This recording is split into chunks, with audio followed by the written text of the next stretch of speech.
Good morning, everyone. Thank you all for joining us. I'm here with Pat Allen, Director of the Oregon Health Authority, and Dr. Dean Seidlinger, our state epidemiologist. I'm going to start this morning by turning it over to Director Allen. Thank you, Governor. Again, I'm Patrick Allen, Director of the Oregon Health Authority.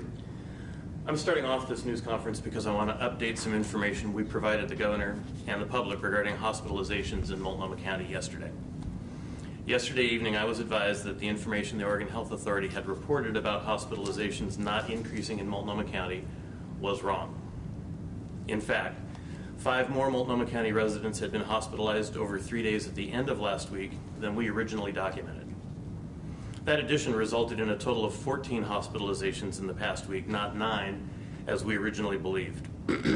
While this number was a smaller decrease than we expected, we were also concerned that these new cases came at the end of the week, representing a small uptick that we needed to flag.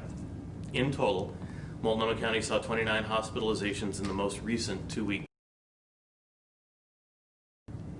The data we pulled from our public health database were incomplete and therefore wrong, and I apologize for this inaccuracy. At the Oregon Health Authority, we know that sound science and accuracy we have to keep the public safe during this. So is transparency. While I regret our mistake, I want you to know that we will always be upfront and open when we make one. However, this error does not change our recommendation that Multnomah County should proceed with phase 1 of reopening. Let me explain how the error came about and why I am not reversing our recommendation to the data on COVID-19 in our Orpheus Public Health Database, which contains a large amount of information about cases involving a wide range of diseases, literally from AIDS to Zika. Local health officials record information about cases in this system. OHA Public Health analysts manually pull these data for various purposes, from case investigations to statistical analysis. This manual process can be time-consuming and labor-intensive when it requires a review of many individual cases. The team has worked at breakneck pace for many months. In this case, pulling data from a large county led us to miss 5 cases we shouldn't have overlooked. Going forward, we'll have 2 analysts pull the data for key county reopening measures. They'll compare their results, and the data validation process will reduce the chances cases will be missed in the future. It will strengthen the reliability of the COVID-19 data we report. Now, here's why these 5 cases don't change our overall assessment of the situation in Multnomah County. First, the percentage of visits to hospital emergency departments for COVID-19-like illnesses in Multnomah County is 0.6%. That means 6 out of 1,000 visits to hospitals are for COVID-like illness. These visits are the best early warning signs we have of a major new surge in cases. In Multnomah County, this percentage has remained stubbornly low. Positive test percentage. Multnomah County has conducted the most tests in Oregon and has relatively low percentage of positive to other Oregon counties and the nation. That tells us there are not large reservoirs of undetected COVID-19 in the county. Case follow-up. Despite an increase in diagnosed cases, Multnomah County case investigators detect 100% of people who were newly diagnosed with COVID-19 within the first 24 hours. That quick interval gives contact tracers a jump on the virus and enables them to help people who are contagious isolate themselves before the disease has had a chance to spread. And finally, hospital capacity. The metropolitan region has 399 ventilators available. At this time, the region is prepared for an influx with serious COVID-19 illness, even though we have yet to see a new wave form. We established the state and county reopening metrics for a reason. They're our best guide to safely navigate through the risk and uncertainty of an unprecedented pandemic. Yet we've always said our recommendations to the governor are based on the totality of the evidence, not on each individual metric on its own. For Multnomah County, it's important to remember that these 5 additional new occurred in a county of 808,000 people. Statewide, we're down from a high point of 19 new hospitalizations per day on March 28th to approximately 7 on June 14th, the end of the last 7-day tracking period. Today in Oregon, we're seeing more cases due to reopening. We're also recording more cases in connection to outbreaks in workplaces and other settings. and we've increased testing. We've said all along, reopening comes with risks. As we reopened, we would see more cases and more hospitalizations. The question is, can we manage those risks? Can we more normal activities in a responsible way without triggering a surge in severe that would swamp our healthcare system and overtop our supply of hospital beds? For Multnomah County and the other counties moving forward today, we believe the answer is yes. They can manage. These counties have shown they can fight COVID-19 cases, including outbreaks, timely. The buffers their healthcare systems have in place can absorb new patients. They currently have more than enough testing capacity. But it's not just on county or state public health officials to manage these risks. It's on all of us to take the precautions necessary to keep ourselves and our neighbors safe. Governor Brown to talk about how we're moving forward with reopening and new measures we're asking people to take to prevent the spread of COVID-19 in our cases. Thank you, Director Allen. Last week, I issued a statewide pause on all county reopening applications because of rising numbers in both urban and rural Oregon. The Oregon Health Authority reviewed data from across the state, and I had the opportunity to consult with independent health experts, business leaders, and local elected officials. Thank you all for pausing with me. I know it was really hard, particularly for our businesses in the metro region. We now have a better sense of the sources of new infections. Case counts are rising largely because of workplace outbreaks, congregate care, social gatherings, and some community spread. Meanwhile, the businesses that have implemented the strict health and safety standards we've laid out are successfully protecting their customers and their employees from spreading the virus. I have confidence that businesses in Multnomah County have the capacity to implement these same health and safety standards. The rising case counts, however, remains very concerning. As we learn more about the disease, we are refining our strategies to prevent its spread. This means increased testing, strictly enforcing health and safety standards, a new face covering requirement, and calling on members of the public to remain cautious. Yesterday, I announced the following decisions. First, I am moving Marion, Polk, and Hood River counties into Phase 2, beginning tomorrow, Friday, June 19th. Second, I am allowing Multnomah County to move to Phase 1 status starting Friday, June 19th. As Director Allen mentioned, I made this decision in part based on data that indicated new hospital admission rates were not rising. I heard late yesterday from the OHA team about the glitch in the hospitalization data I had reviewed. The updated data showed an uptick in new hospital admissions in Multnomah County. I asked Dr. Dean Seidlinger, our state epidemiologist, for his guidance. He recommended that we proceed forward cautiously as always, and that's what we're doing, proceeding cautiously. Businesses in Multnomah County that reopen will need to implement the same strict health and safety standards that we have in place in the rest of the state. In addition, however, starting next Wednesday, June 24th, I will be instituting a requirement to require face coverings for the public while in indoor public spaces for the following counties: Multnomah, Washington, Clackamas, Hood River, Marion, Polk, and Lincoln counties. A county not listed that wishes to have this guidance applied in that county may request to opt in at any time. As we learn more about the disease, evidence continues to mount that face coverings play a critical role in reducing transmission. And as we adapt to living with this disease for the foreseeable future, face coverings need to become a part of our daily lives. Detailed face covering requirement guidance will be available shortly. It will be a requirement in these 7 counties for indoor public spaces like a grocery store or a shop. Currently, employees in these businesses are already required to wear face coverings. The new rule now applies this standard to customers and visitors of those businesses. There's certainly some exceptions. For example, a person with a medical condition that makes it hard to breathe, or another disability that prevents the individual from wearing a face covering, as well as children under the age of 12, will not be subject to the mandate.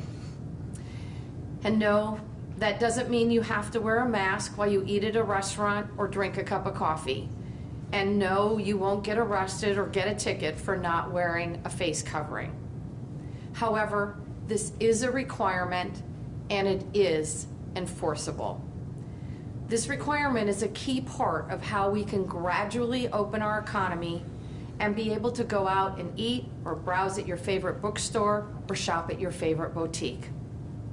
We have to live with this disease for a while, and that is going to require adjusting our habits, taking the simple steps of covering our nose and our mouths in spaces where we interact with others. So let me share with you why I wear a face covering. I wear it to protect our hardworking doctors and nurses working day and night in our hospitals and clinics around the state. I wear it to protect my elderly neighbors. I wear it to protect kids in cancer treatment and people with compromised immune systems. I wear it to protect the grocery store clerk and the pizza delivery gal. I wear it because I don't want to accidentally kill someone. It's really that simple. Face coverings can save lives. A face covering doesn't have to be a medical grade N95 mask. It can be something that you sew at home like this one. Don't worry, it wasn't me that did the sewing. It can be a banana like this one. You can turn a t-shirt into a face covering like this one. And we are going to be working with businesses and local leaders and community groups to help people and businesses get access to free face coverings. The requirement begins next week on June 24th so that Oregonians living in these counties have time to get prepared. Now, let me close with a few words about what comes next. The next few weeks are going to be difficult. We will be stepping out on the ice. The entire state, as of tomorrow, will be stepping out together. We are much better prepared than we were in early March. We have increased PPE supplies. We have much more widespread testing and many more contact tracers. However, if hospitalizations spike too quickly, if the capacity of our healthcare system is threatened, we will be forced to revert to tighter restrictions. It all comes down to you, and it comes down to me. It comes down to each and every one of us. What you do every single day will determine whether our economy can stay open or if we need to go back to the way things were in the spring. Local businesses will only be able to stay open if each one of us does our part. The coffee shop, your favorite restaurant, your gym, that brewery down the street that you like, they can only stay open if you stay safe. Let me say that again. Stay safe to stay open. If you're sick, please stay home. If you go out, please wear your face covering. Keep 6 feet of distance, avoid crowds, limit non-essential travel, and stay in your local community. And wash your hands. Your actions, all of our actions will determine our future. We are truly all in this together. Thank you. Hi everyone, it's Charles Boyle in the Governor's Office. If you haven't already, please press 0 to get into the question queue. We're going to start out with Lisa Balick from Coin. Go ahead, Lisa. Good morning, Governor. Question, you mentioned in terms of people are supposed to wear masks, yet at the same time, the question is whether it would be enforced. it's sort of a mixed message. In other words, is there a directive to law enforcement? Yes.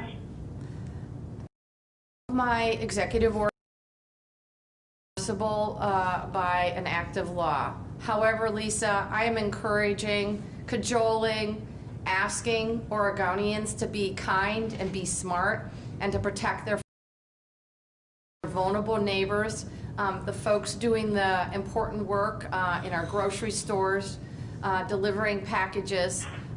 We all can make a difference here, and I want to encourage Oregonians to be thoughtful and considerate of others and wear their face coverings when they're out in public in indoor spaces.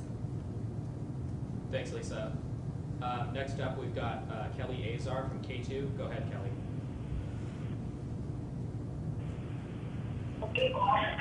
Hi there, Governor. Just 1 second to ask my question. Sorry, we're on a delay. So when it comes to, I know you just answered the question about enforcement, and I know you're saying that law enforcement can enforce it. Our question is about businesses and restaurants.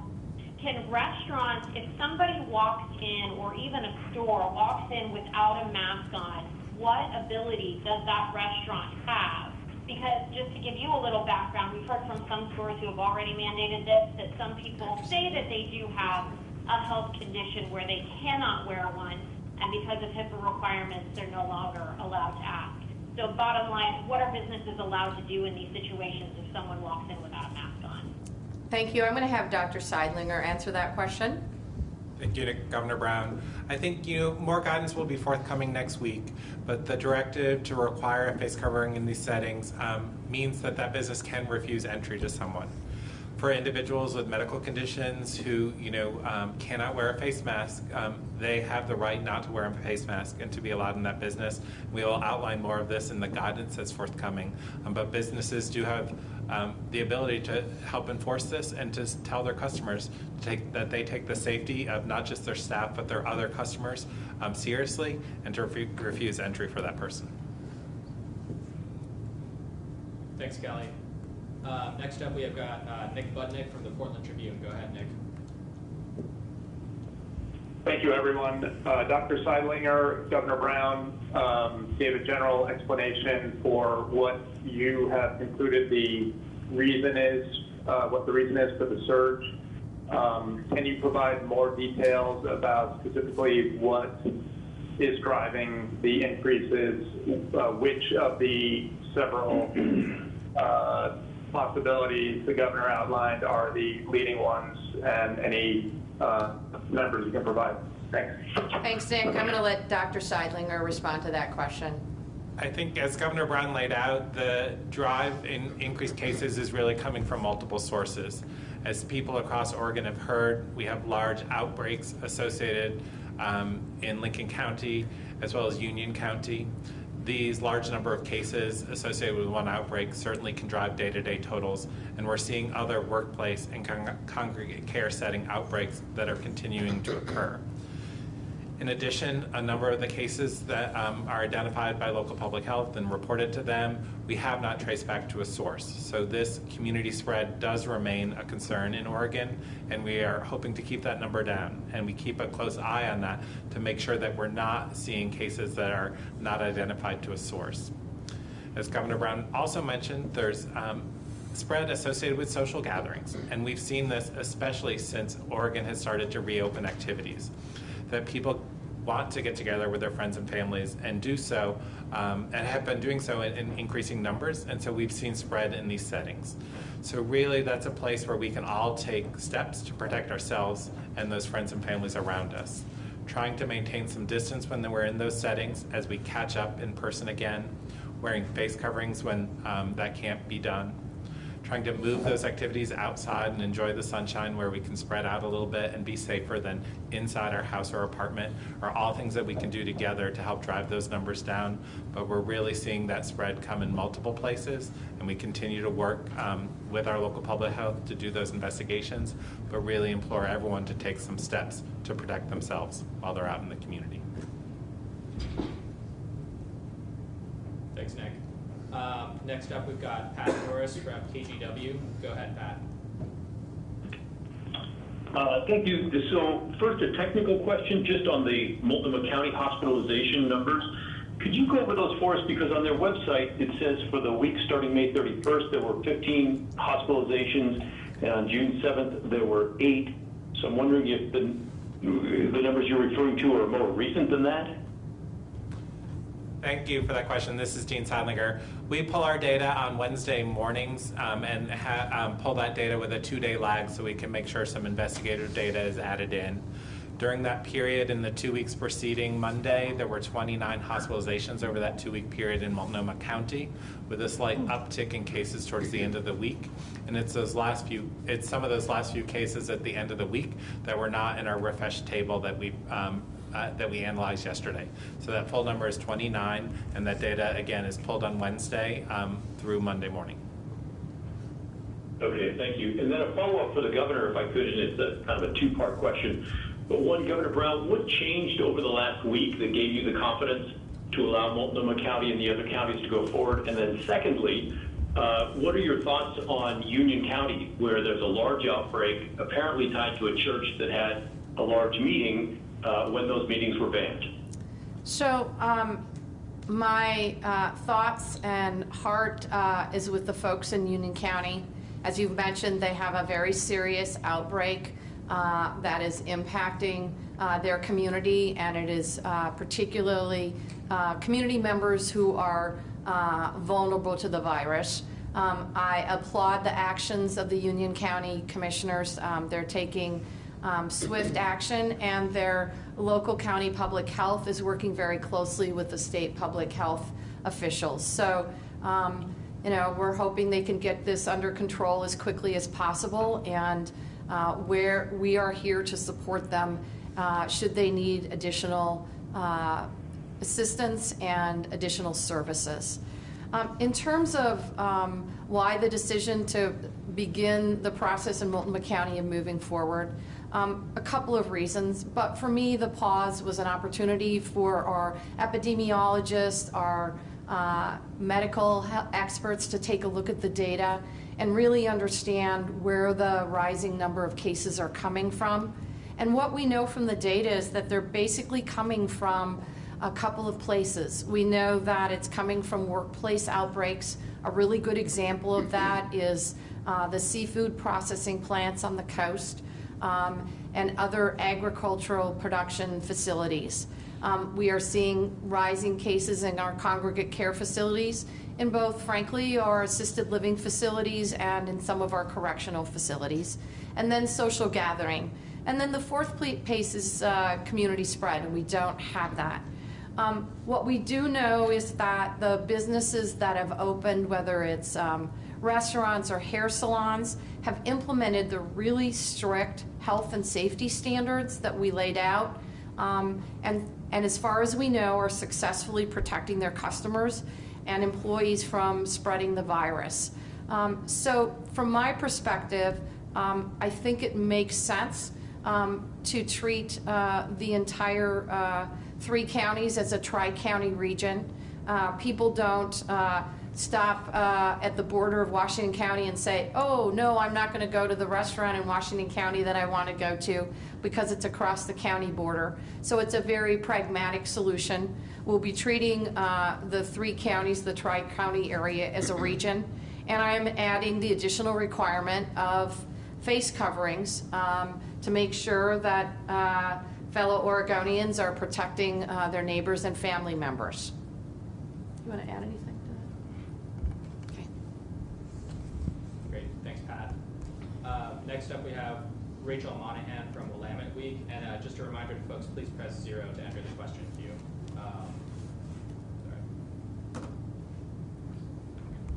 Having a little trouble with Rachel's phone here. Nikki, can you unmute Rachel?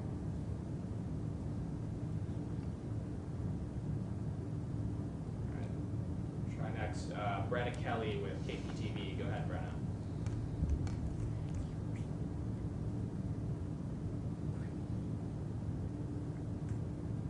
All right. Nikki, do you have anyone else you can bring on?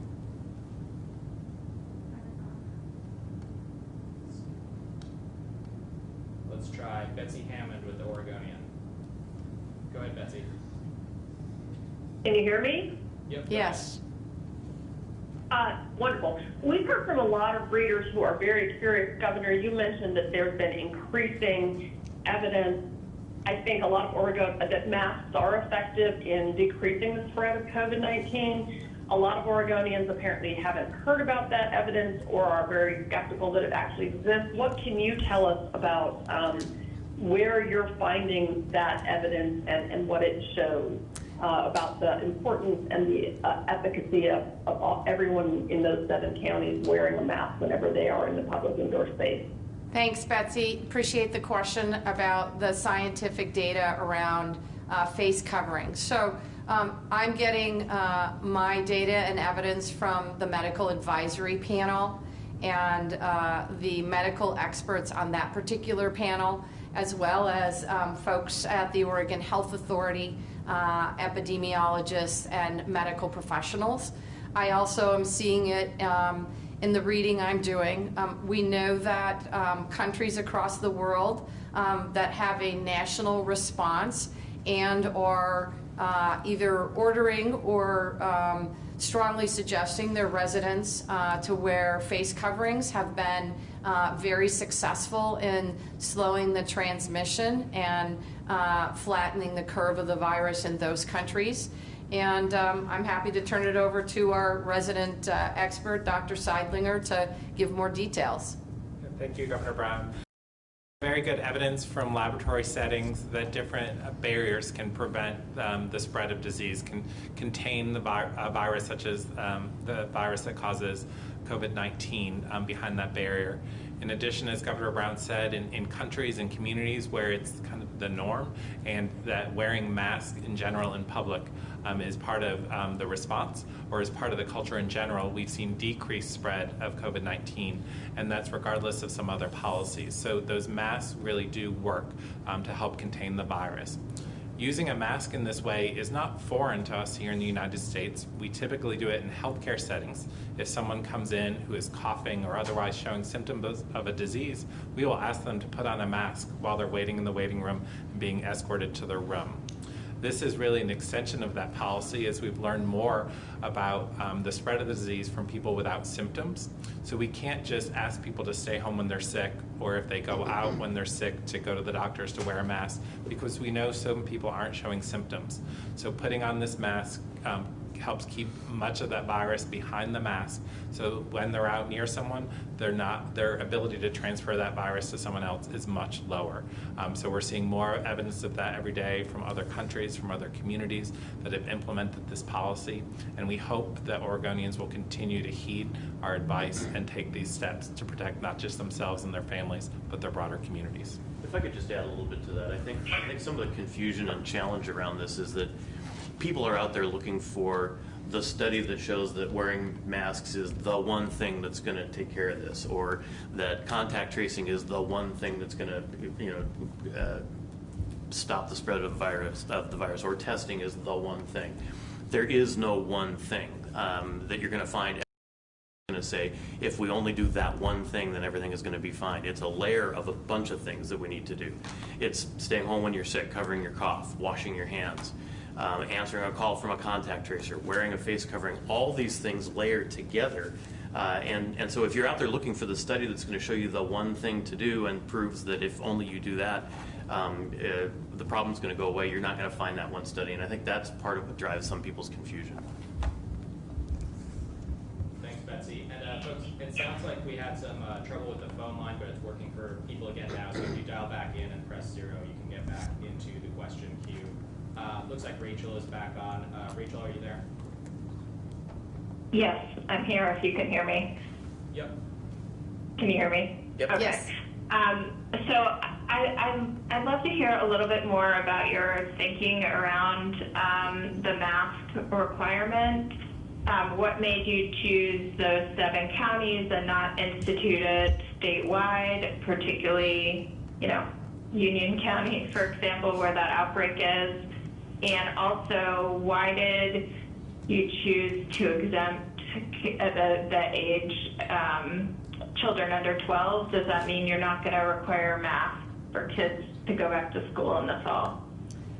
Thanks, Rachel, for that question. I think my response to the question of why these 7 counties is quite simple. One is the population density and the ongoing spread of the virus and the vulnerability of the communities there. I will say at least one of the counties I'd had ongoing conversations with their local elected officials and knew that there was support in the county commission for including that particular county. I will just say that detailed guidance will be forthcoming in the next couple of days. The exceptions for people who have disabilities or medical conditions are exempted from wearing a face covering, and also children under 12, and I think that's consistent with our education policy. In terms of Union County, if the county commissioners asked me to implement a face covering requirement for Union County, I will do that. But I assume you've spent time in remote rural eastern Oregon. The population density is substantially less than it is in the metro area. And as one of the county commissioners said to me, they feel like 6 feet is too close. So.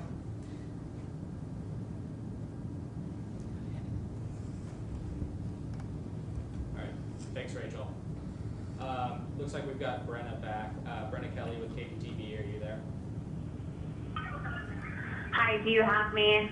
Yes, thank you. Hi, this question is for the governor, please, regarding the protests happening in Portland. You mentioned case counts are rising largely because of a few factors, including social gatherings. Does that now include protests? And I understand you won't be arrested or ticketed when this mandate begins next week, but it can be enforced. So what is the plan if protests are still continuing next Wednesday and people aren't taking health precautions? And what's your message to community members who have been following mask guidelines and social distancing? Well, my comments to community members who are following the physical distancing and face covering requirements, good on you. I hear your clarion call for justice and equality in this state, in this country, and I think it is a call that we all must heed. In terms of those folks that, whether they're protesting for racial justice or for example, Trump supporters opposing my stay-at-home orders, I just want to encourage you to wear face coverings. We know they make a difference. We know that maintaining physical distance makes a difference. Obviously, coughing and sneezing into your elbows helps prevent the spread of COVID-19, but it also prevents the spread of a cough. So it's very thoughtful and very considerate, and continue to wash your hands or use hand sanitizer. So that's my message. I think it makes sense to protect your friends, your colleagues, your fellow protesters. I don't know, Dr. Seidlinger, if you want to add anything to that. I think with our local public health partners, we continue to monitor the situation and ask about attendance at large gatherings. We're not seeing a large association between attendance at these gatherings and our current cases. We are encouraged when we see pictures of demonstrators maintaining some physical distancing and wearing their masks. I think we have more compliant folks here in Oregon with that, and I think if that continues, that's a great way to protect those around you and to protect your family when you return home. Thanks, Brenna. Next up, we've got Bill Poehler with the Statesman Journal. Go ahead, Bill. Yeah, hi. So with the rising case count in Marion County, especially over the last week, what was the impetus to move the county forward? Thank you for that question about Marion and Polk County. As you know, we are treating these two counties that share, I would just say, a lot of economic ties as a region, calling it the Bi-County region. From my perspective, we're seeing the case increases in basically 4 areas: congregate care facilities, workplace. Obviously, we're seeing it in non-identified, and we're seeing it in workplace. I'm just remembering the third one: congregate care, assisted living, and social gatherings. I knew I'd get there. What that tells us is that the businesses that are open, the restaurants and the hair salons, are doing a really good job abiding by safety precautions and health measures, and so that's a good thing. I don't know if either Dr. Seidlinger or Director Allen can speak to specifics in terms of the guidelines in Marion and Polk County. I will just say, as we look at the data in Marion County, they are impacted by several outbreaks, including one associated with the Department of Corrections, which is fairly well contained from the community. They were also at the forefront of having to interact and work on, investigate several agricultural worker outbreaks, and that continues. They've done tremendous outreach to the community with their clinics and community-based organizations to reach the population most at risk, to get the messages about precautions they need to take, and working with employers. So while we do continue to see cases in there for the reasons Governor Brown outlined, there is a strong outreach and messaging for residents in that community, particularly some that were harder to reach with our traditional messaging. Thanks, Bill. Next up, we've got Shane Dixon-Kavanaugh from the Oregonian. Go ahead, Shane. Hi there. Question for Dr. Seidlinger. So last week during the press conference, you mentioned that the Oregon Health Authority knew of no cases that involved patients who said they attended a recent protest or demonstration. We just heard you say now that the state has not seen a, quote, large association connected to recent cases. But can you give us an actual number or figure as opposed to speaking in generalities? And secondly, can you sort of, if this is sort of a technical question, can you detail how the Oregon Health Authority is tracking or monitoring cases connected to demonstrations or protests? Because we're hearing from some counties that they're actually not sort of systematically following that. So how's the state doing that? So I'll start with that second part first. We have done outreach in our regular phone calls and interactions with county and tribal public health authorities that as they investigate cases of COVID-19, asking about participation in large demonstrations or protests is something that we're encouraging. We know that counties have implemented that in different ways, and we know that people can be fearful when public health calls, and particularly sharing information, as there's been some misnomers on social media and out there about don't give this information to people when they call because they'll hold it against you, and that's not the case at all. We'd like to identify if there are people who are attending a specific event and are there at the same time, that there could be increased risk for spread, and we have not seen any evidence of that with cases who've gone to a protest in a particular area, a demonstration on a particular night that have shown cases. We have had some reports where protest attendance has been mentioned in the case notes, but we don't have any definitive evidence of spread in those protests because we haven't seen more than a couple of cases overall across these protests. And again, that's incomplete data because we know it's not all shared with us, but we do encourage our local public health to ask that question, to put it in the case notes so that we can identify clusters and report where someone may have been at risk, but we're not seeing that now.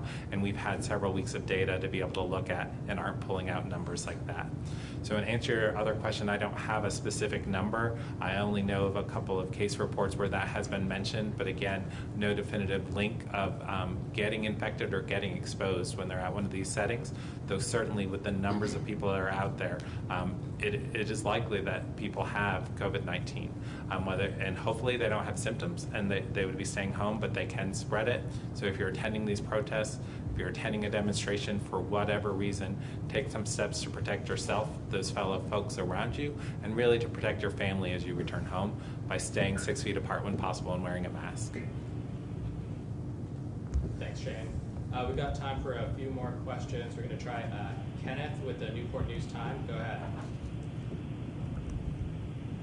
Hi, thanks. Rachel actually asked my question about the selection of counties, but the governor mentioned having communicated with county officials that were supportive of a face covering requirement. So I wanted to ask if that was Lincoln County that she spoke with. And I'm also curious about the timing, why the face covering requirement wasn't instituted earlier. Great question, Kenneth. Yes, Lincoln County was one of the counties where I'd had multiple conversations about the face covering issue. and heard that the county commissioners there were extremely supportive of me, including them in this order. In terms of why it took so long, well, I've been recommending face coverings for Oregonians going out in public buildings for many weeks now. When I last spoke about it, I think I was hopeful that local electeds would take action. That did not happen, and given that we are seeing a percentage of cases in the community spread arena, it made sense to me to make this decision at this point in time. That based on the scientific data, is substantially increasing around wearing face coverings. Thanks, Kenneth. Last question is from Kelly Azar with K2. Go ahead, Kelly. Hi there, can you guys hear us? Yep. Yes. Okay, great. This question is for the governor. You were just speaking about face masks and concerns surrounding them. I know Multnomah County is one county, and I believe the tri-counties have been concerned about a face mask mandate. Their concern surrounds not only those health concerns you spoke of earlier, but equity and the lack thereof. What would you say to people who are concerned about equity concerns and wearing a mask? That's a really good question, actually, and for those, I don't know if that folks could hear the question, and the question was, how do you address concerns regarding equity in terms of face coverings? I will say that I have been listening to a number of folks in the African American, Black, and Latinx communities over the last several weeks, and it obviously is a concern, and that's why we are committed to working with